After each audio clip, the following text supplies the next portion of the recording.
Folks, I got some new cards. A little behind today. These came out at a really weird time, but we got a new legendary and a handful of other awesome cards to talk about. Hey, buddy, watch this. Up first here is General Crag. He is a new neutral legendary minion. He's a 4-mana 2/3 pirate with taunt. It's kind of weird for pirates, but battle cry also here. If you've played a quest this game, summon a 4/2 parrot with rush. So there is just a lot going on in this card.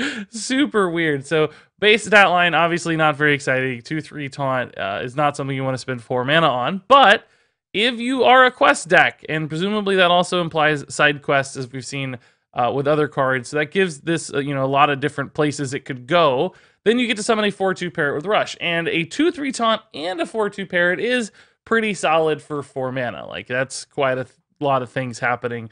For 4 mana, so you get to trade up and develop a body. Now, I don't think it's like a crazy play. It's a total 6/5 stat line for 4 mana, which sounds good, and it's 2 minions, which is solid, but it's not like, whoa, it's not like better than Scion of Ruin in my mind, for instance, which is probably equally achievable. It's limited to one class, of course, but it's not like, wow, what a crazy result. So, Sky General Crag is really cutting down his options pretty quickly.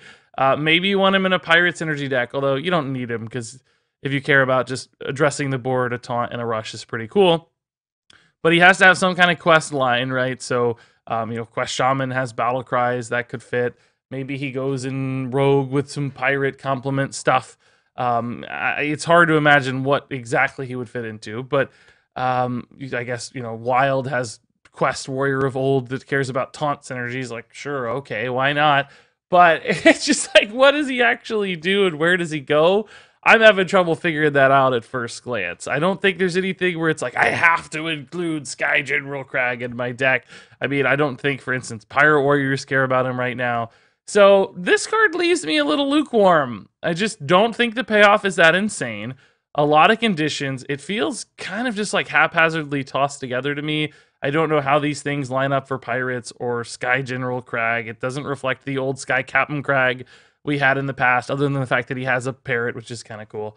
But I'm just like, what does it do and where does it go? And I don't have an answer to that question. It seems fine, but just not compelling. So like Dragon's Pack pre-nerf, that gave you 2 5/6 elementals. It was half the cost, with no overload. I mean, of course, it had, a condition to be met, but as we found out, that wasn't all that difficult. So this guy just looks really expensive, and committing that much mana both now and in the future to, it's definitely a good board reload. Like, obviously, 3 big fatties is nice to get on board, but a lot of decks would just chew right through that, not care, and, I mean, you'd just pay the price next turn as well, and probably end up losing if you did this. So it's a cool kind of thing to, come off random effects. I'm sure this is going to hit off of a Yogg's Puzzle Box and drive somebody insane, because it's just going to be so much value on board. They won't care about the overload either, because it'll probably just be like game ending. But for Shaman itself to actually try to run this in a deck and include it, I just don't think it's going to be worth it. I mean, maybe there's some big spell deck with like King Phaoris or something that can try to squeeze this in and just keep reloading giant big boards. But for me, it looks too expensive. It's not that much better than other cards that exist in Shaman already that do similar sorts of things. And the overload is just like punishing on top. I think if this were 10 mana without the overload, it could have a chance perhaps. But between all of that together, I just don't think this card goes far enough. I don't see a line of play for it. It's just really slow. Even though they have taunt, 10 mana is just so expensive to commit everything in a given turn to. And it really reduces your flexibility with a card like this. You can't do anything else alongside it. So all in all, Eye of the Storm just seems like it's not going to get there. So next up, let's talk about Rising Winds here. New twin spell card for Druid. 2 mana, choose one, draw a card, or summon a 3/2 Eagle. So there's a couple ways to break this card down. For 2 mana, you can get a 3/2, which is, it's fine. It's Bloodfin Raptor. Nobody would play that card.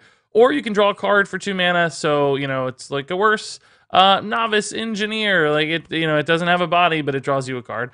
Those all kind of suck. You could also look at, the 4 mana line here where you draw 2 cards for 4 mana. That's a little worse than a card like Arcane Intellect, perhaps. Or you get 2 3/2 Eagles for 4 mana. That's worse than some other token generators that are out there, even in Druid specifically. So you might think, well, Regis, that doesn't sound very good. But keep in mind, there's a lot of flexibility with a card like this. Thanks to the twin spell nature, you can choose one or the other. You can just spend 2 mana now. You could spend 4 mana later. It has options in the early game by summoning one of those bodies. Sometimes you just need a 3/2 on board, and it's still good in the late game as well. So you're paying a bit of a tax on the flexibility, which I think makes Rising Winds pretty exciting. Not to mention, of course, it does fit rather well into things like the Quest Druid world that do sometimes care about drawing cards. Occasionally, they just need that 3/2 body like on turn 3 while they're getting the engine running, and then they can save the other half of the twin spell for later once the quest is complete to make a much stronger play on board. So I think Rising Winds, although not, perfectly efficient at its own on its own right, is still flexible enough, complements Quest Druid enough that this is a card that looks completely playable. I think a lot of decks would be happy to include this one. Plus, look how cute that little baby eagle is. And then finally here we have the Arcane Amplifier, a new 3 mana 2/5 elemental for Mage with hero power synergies. Your hero power deals 2 extra damage while this is on board. So maybe one last attempt here to make like Jan'alai the Dragonhawk decks work again. The Spirit of the Dragonhawk as well could come back with Arcane Amplifier. And that's really cool. I love Jan'alai, but I have to ask, is Jan'alai really all that good anymore? I mean, if I compare it to like, Bran in Hunter, for instance, it's like, man, I don't know, Jan'alai. I'm not sure you've got what it takes these days, but perhaps it's still a very good card, and some kind of like elemental or hero power hybrid mage could get off the ground thanks to a card like this. Now, looking at Arcane Amplifier, though, just, on its own or even within that context, really, I do have some questions about the numbers here. Like, you're probably going to want to spend 5 mana on this card total because you're going to want to hero power the turn you play it in most cases. And a 5 mana 2/5 that deals 3 damage, that's like cool, that's good. There's, that's favorable comparisons to other things that exist out there in the game perhaps, but I still don't think it's all that exciting. The 2/5 body isn't really that good by the time you get to turn 5. It's going to get traded down over a ton. The 3 damage ping on minions is often not going to be enough by the time you get to turn 5 in some cases, because things might have more health by that stage. A 3 damage ping for 5 mana to face isn't all that good, because there's way more efficient ways for Mage to do damage.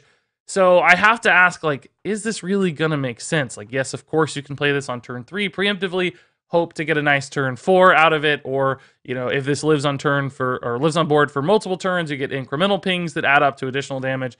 There are some upsides there, but I think those are going to be hard to realize, and in most cases the numbers on this one are just going to feel like they aren't quite big enough. It's not enough of a ping, it's not enough attack on board, so they could have made this cheaper, shuffled the numbers around, made it deal an additional 3 damage. All these extra things could have pushed this card to the next level, but right now it just feels a little bit underwhelming to me. Sky General Crag is a 3-star card. Eye of the Storm is a 2-star card. Rising Winds is a 4-star card. Arcane Amplifier is a 3-star card. And there you go, folks. That wraps it up for this review. We got some awesome new Galakrond's Awakening cards. Well, maybe not that awesome. It's maybe perhaps a little underwhelming in my mind, but nonetheless, we got some cards. And I want to hear your thoughts on these in the comments below. And that said, thanks much for watching. And until next time, game on.